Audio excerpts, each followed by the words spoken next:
Bonsoir, bienvenue dans ce nouveau numéro d'Intanto Cultura. Il était un des artistes corses les plus importants de la période contemporaine. Peut-être pas le plus célèbre, mais un des plus importants. Et si vous l'ignorez, vous comprendrez pourquoi en regardant cette émission.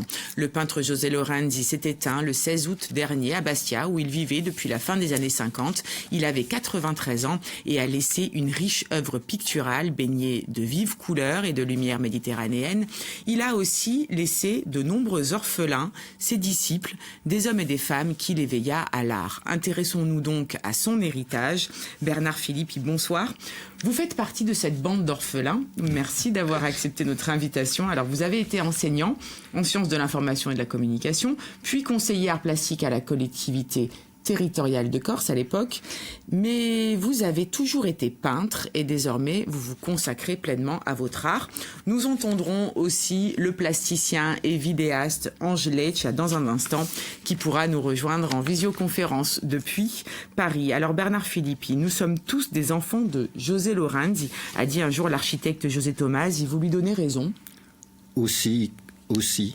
Mais c'est vrai qu'il a été un peu...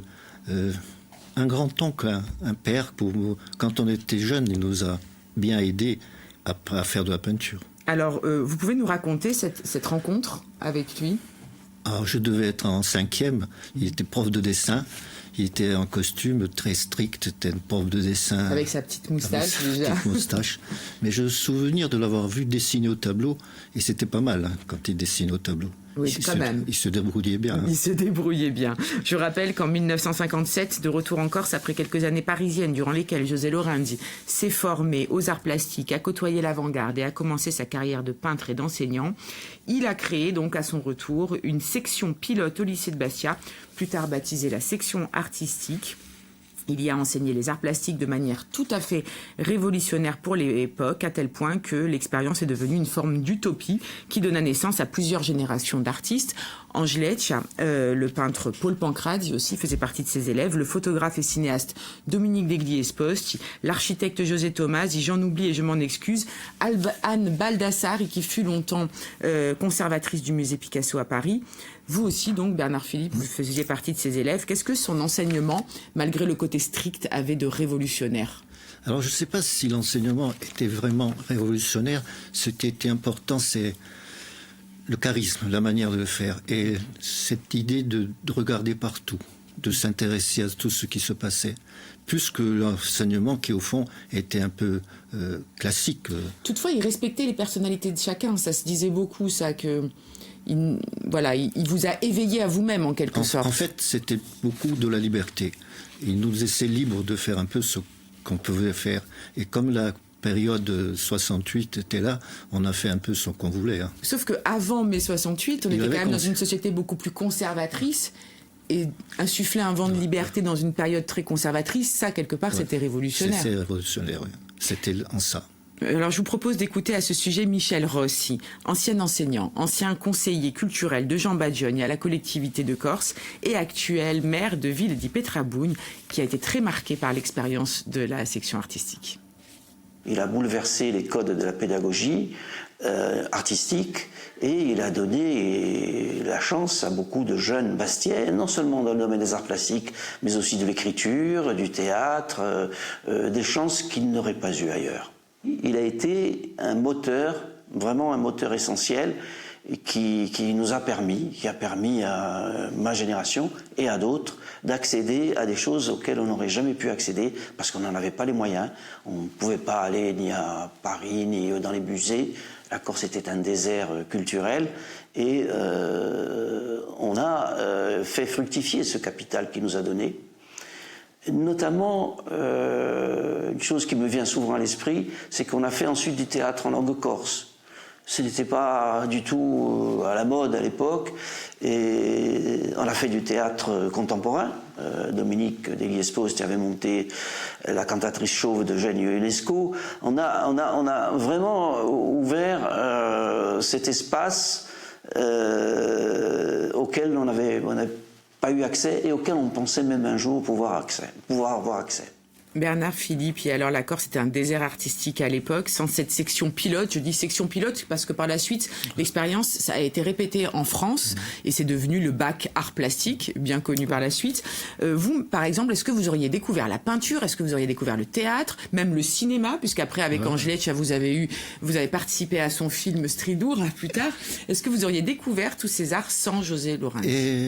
Oui, parce qu'il n'y avait pas, c'est pas un désert culturel, il y avait des choses qui se passaient, peut-être pas de la même manière, pas orientées de la même manière, mais on a fait du théâtre en langue corse à Tox avant la section. D'accord, bon, c'est important de relativiser quand même cette influence. C'est pas un désert, désert, il a surfé sur une vague qui était la vague de l'époque, et c'est vrai qu'on a eu beaucoup de liberté pour faire ce qu'on avait envie de faire. Mais le cinéma aussi, on l'a découvert avant, c'est pas. Mais ce qui a fait de bien, c'est que il a laissé se développer après la session artistique des expériences qui sont les nôtres d'ailleurs. Ouais. Et notamment celle des centurions. On peut en parler. On va en voir quelques images. D'abord, je propose avant de venir en centurion qu'on voit quelques images de la section. Bon, alors les centurions. On y revient, pardonnez-moi. Voilà, les centurions, c'était dans les années 60. Vous vous réunissiez à Cinturi pour rénover une chapelle. C'était un peu un prétexte, c'était une sorte de phalanstère, cette chapelle finalement, qui rassemblait comme ça une communauté d'artistes. Que faisiez-vous là-bas de vos jours et de vos nuits? Les jours, on réparait la chapelle, on faisait de la mosaïque de pierre. C'était à l'époque très à la mode. C'était un truc où on essayait d'unir les artisans et les artistes. Et on a refait une chapelle en peignant dedans, en faisant le toit un peu. La nuit, on en parlera tout à l'heure. Vous pouvez en parler. Non, d'accord, ok. Angelecha, vous êtes, merci d'être parmi nous. Donc je vous disais, vous êtes en visioconférence depuis Paris. Vous aviez 12-13 ans seulement lorsque les centurions se sont formés. Vous aviez un désir fou d'en faire partie. Pourquoi et comment y êtes-vous parvenu surtout? Alors, j'avais un désir fou, bien sûr, d'y participer, parce qu'il y avait plein de jeunes, il y avait de magnifiques jeunes filles, de très beaux garçons, il y avait une vie, une intensité que j'avais envie de partager, de côtoyer avec eux. Et je savais que José Lawrence était donc le gourou un petit peu de cette section. Et je l'écoutais avec grande attention. Et un jour, je l'ai entendu dire qu'il avait besoin, pour peindre une fresque sur le toit de la chapelle, il avait besoin d'une échelle.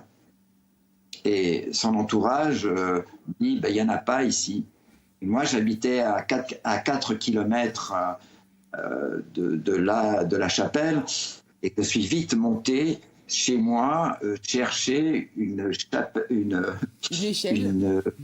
échelle de meunier, vraiment une grosse échelle en bois que je redescendu à pied sur le dos et que je lui ai remise. 2 ou 3 heures après, il m'a regardé complètement ébahi, parce qu'il a réalisé tout d'un coup que j'avais fait 4 kilomètres avec l'échelle sur le dos. Et il m'a regardé, voilà, mon chemin de croix, et il m'a regardé complètement différemment. Il a senti que j'avais envie d'être avec eux, de partager leur expérience, et il m'a pris dans le groupe. Parce que la motivation était très importante, il choisissait ses élèves, tous ne pouvaient pas faire partie de la section artistique. Oui, José marchait aussi à l'intuition, et il disait, quelque chose qui était aussi repris par Dominique Degliespos, il fallait avoir l'esprit. Voilà, il fallait avoir l'esprit, la nécessité. Alors, je vous propose qu'on voit quelques images de l'exposition de fin d'année des travaux de la section artistique. On pourrait s'attendre à une exposition banale avec des toiles accrochées au mur, des reproductions de toiles de maître, voilà, quelques élèves de la section artistique du lycée de Bastia. Mais en fait, ça prenait plus des allures de performance. Véritablement, il a fait débarquer l'art contemporain en Corse. S'il n'a pas fait débarquer le cinéma ou le théâtre, comme vous le disiez, Bernard Philippe. En revanche, pour ce qui est de l'art contemporain, voilà, on voit ces images de ces rendus de travaux de fin d'année, je dirais. Ça prend bien plus des airs de performance que d'expositions classiques. Vous diriez que l'art contemporain est arrivé en Corse grâce à lui? Oui, ça on peut le dire. C'est un des pionniers de l'art contemporain. Il y a peut-être d'autres, mais lui, il a vraiment travaillé à ça. Angeleccia, aujourd'hui, vous y consacrez votre vie. On peut laisser vivre ces images. Vous consacrez votre vie à l'art contemporain. Vous êtes devenu un artiste de renommée internationale. Sans José Lorenzi, pensez-vous que vous auriez embrassé cette voie, cette vie? Alors, je pense que si je n'avais pas rencontré José, si je n'avais pas rencontré cette ambiance que l'on voit, que l'on peut partager à travers ces images, étaient des ambiances d'installation, presque, on a vu là, il y avait un enterrement de la peinture. Oui. Ça, c'est Anne Baldassari là, qui se roule par terre. Voilà, regardez, moi j'avais fait à l'époque. J'aime bien la dame en blanc là sur cette image qui a l'air assez circonspecte. Je sais pas si ma mère. Le public comprenait pas toujours. Il y avait la mère de Michel Rose. Voilà. Non, il y avait cette. Ça c'est vous, Angelique. Ça c'est moi. Alors là, on n'entend pas. Mon œuvre, j'écoutais une chanson des Beatles à côté. Voilà. C'était. Voilà. En fait, c'était la vie. Ce qui nous entoure, c'est aussi l'art. Enfin, il y avait José Lorenzi avait fait cette jonction entre la société, ce que l'on pouvait croiser dans la vie de tous les jours, et le contexte de l'art. Et n'oublions pas que José était très proche du groupe BMPT, Daniel Buren, Toroni, il nous en parlait souvent. Parmentier, voilà. Et j'ai oublié le quatrième. Il y avait Buren, Mossé, Parmentier, voilà, Toroni. Et il nous parlait aussi de structuralisme, de philosophie, il faisait lui-même du yoga. Alors, moi, je me souviens, il m'avait fait lire. Vous m'offrez une transition. Parlons à présent du peintre José Lorenzi. En effet, dans les années 50-60, il côtoyait cette avant-garde. La géologie de la Corse avait inspiré ses tableaux. J'aimerais qu'on envoie quelques extraits, enfin quelques œuvres de ses travaux dans les années 60. Il avait peint une série qui s'appelait Colline, une série qui était tout à fait abstraites. Est-ce qu'on pourrait les voir, s'il vous plaît, ces tableaux? Non, pas tout de suite. Alors, écoutez, je vous propose d'entendre... Non, ce ne sont pas ceux-là. Je vous propose d'entendre José Lorenzi jeune, déjà. Après avoir exposé dans presque toutes les capitales d'Europe, et même aux Amériques, José Lorenzi a décidé de ne plus s'éloigner des collines du Cap Corse, où il médite mieux qu'ailleurs sur son art et qui lui fournissent son inspiration. Cette exposition est une réalité en soi. L'artiste est donc obligé de changer lui-même de forme. Il devient lui-même autre chose et les collines ne peuvent plus être vues à travers le peintre, mais telles qu'elles sont en réalité. Je pense que la fin de l'art n'est pas arrivée, mais que l'art est ailleurs. Voilà, on entend les propos d'un peintre tout à fait conceptuel. Finalement, je propose qu'on voit à présent les œuvres de la première partie de sa vie de peintre. Voilà, une œuvre abstraite, influencée, comme je le disais, par la géologie de la Corse, la roche des collines, notamment du Cap Corse. Par la suite, l'œuvre de José Lorenzi a changé considérablement. Il a peint des motifs beaucoup plus figuratifs, des marines, des paysages bien identifiables, des rues de Bastia, des femmes sans visage. Bernard Philippe, et vous, comment vous expliquez ce changement, ce retournement assez radical dans son œuvre picturale? Il a dû avoir quelque chose dans sa vie, parce qu'en fait, il a abandonné ce qui faisait sa peinture d'avant pour faire une peinture très, plus décorative, oui, on peut le dire. Décorative, ou même un peu... On en voit partout, ce schéma-là. Il a changé parce qu'il avait besoin de changer, et puis il croyait que l'art était mort, même s'il dit un peu le contraire. Ouais. Angelique, vous avez une explication, et puis pendant que vous allez tenter de nous expliquer ce changement, on va voir les œuvres actuelles, plus actuelles en tout cas, ce qu'il a peint jusqu'à la fin de ses jours, de José Lorenzi, ses marines justement. Voilà. Moi, je peux en parler si vous voulez. Allez-y, donnez-nous l'explication. moi, à chaque fois j'ai pu parler de ça avec lui, il m'a dit qu'il avait compris que dans les années 60, il était arrivé à un bout, à une extrémité intellectuelle et philosophique de son acte artistique, de son acte de peindre, et que là, c'était une façon de recommencer à zéro. Il devenait peintre, mais comme Buren s'est mis à faire des rayures ou Toroni des petits points, lui s'est mis à faire le peintre du dimanche corse. Avec la même obstination que Buren faisait des lignes et Toroni des points. Exactement, oui. Exactement. C'est conceptuel. On va voir justement José Lorenzi dans son atelier, puisque quand même, malgré le fait que c'est une peinture plus décorative, il a conservé jusqu'à la fin, en revanche, une grande technique et un geste très très précis et maîtrisé, quoi. C'était un peintre extraordinaire, qui avait la maîtrise de la couleur comme personne, et du geste aussi. Bernard Philippe, c'est incontestable. Oui, ça c'est incontestable. Il a le sens de la couleur, même si je trouve que sa peinture est plutôt... Je ne suis pas d'accord, mais... Vous n'avez pas en tout cas mais la couleur, le sens de la couleur, il avait. Le sens de la couleur, le sens de la technique aussi. Il pouvait passer du pinceau à la spatule, au couteau, avec la même dextérité. L'envie de peindre, l'envie de faire des choses. Et ça, c'est important. Il avait l'envie de faire de la peinture. Est-ce qu'il y avait aussi pas une notion économique ? C'est toujours un peu trivial de parler de comment on gagne sa vie quand on est peintre. Mais est-ce que finalement ces marines ne se vendaient pas mieux que sa recherche picturale la plus pointue, quoi ? Je ne pense pas que avait besoin de la peinture pour vivre, mais je pense qu'il avait plus une envie de s'inscrire, d'arrêter le temps par l'acte de peindre. Bernard Philippe, on va voir un peu votre peinture aussi, puisque je disais, vous êtes peintre. Alors vous avez choisi la peinture abstraite. Moi, je vois quand même une certaine filiation dans la lumière et dans la couleur. Bien sûr. Est-ce que vous l'assumez ou est-ce qu'au contraire, vous revendiquez plus d'influence américaine, comme Tombly, Rothko Il y a de l'influence américaine, Pollock, mais c'est vrai que la peinture des collines m'inspire à ce moment-là, quand j'ai 18 ans, et c'est lui qui m'inspire. Mais je ne sais pas si on peut parler d'un changement. Bon, moi, ma peinture, là, j'ai un peu vieilli depuis. Mais votre peinture, non. J'espère que ma peinture, non.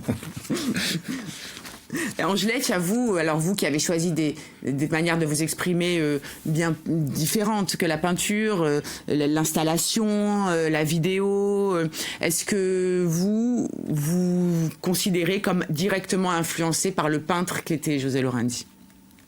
Alors moi, je suis tributaire, influencé bien sûr, de la vision philosophique et intellectuelle et son positionnement théorique de José Lorenzi.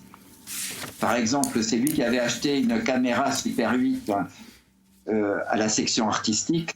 Comme personne ne l'utilisait, moi je l'ai utilisé. Comme ça que j'ai commencé à faire des films.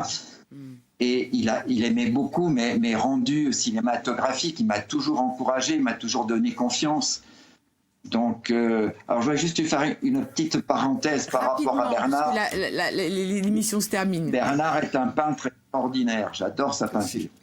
Bon, eh bien voilà, c'est fait pour les compliments. Écoutez, merci beaucoup, messieurs, d'avoir évoqué l'héritage de José Lorenzi. Dernière question très rapidement quand même. Est-ce qu'il a eu la renommée internationale qu'il méritait ? Parce que finalement, il est mort très connu en Corse, mais peu au-delà. Alors, la Corse doit faire en sorte d'avoir un lieu où on pourrait voir, qu'il y a une espèce de centre d'art contemporain ou de musée d'art contemporain, où on pourrait voir des œuvres de Bernard et bien sûr de José Lorenzi. Alors, écoutez, et de tous les artistes corses. Pour ceux qui veulent le découvrir, je recommande ce livre, Insulaire, José Lorenzi, c'est mon exemplaire, il n'est pas très propre, je suis désolée. Il est toujours disponible. Vous pouvez aussi vous rendre à la galerie de José Lorenzi, qui est toujours ouverte, boulevard Paoli à Bastia. Et puis merci beaucoup, messieurs. Bernard Philippe et votre actualité, c'est 2 livres qui sortiront sur votre peinture prochainement. prochainement. Angeleche, merci. Votre actualité, c'est le film Christophe définitivement réalisé avec Dominique Gonzalez-Forcer qui sortira le 8 mars prochain. Et puis qu'on peut voir en avant-première ce sera le 20 février à l'auditorium du Louvre. Merci beaucoup, très bonne soirée et tout de suite c'est le Corsicaser.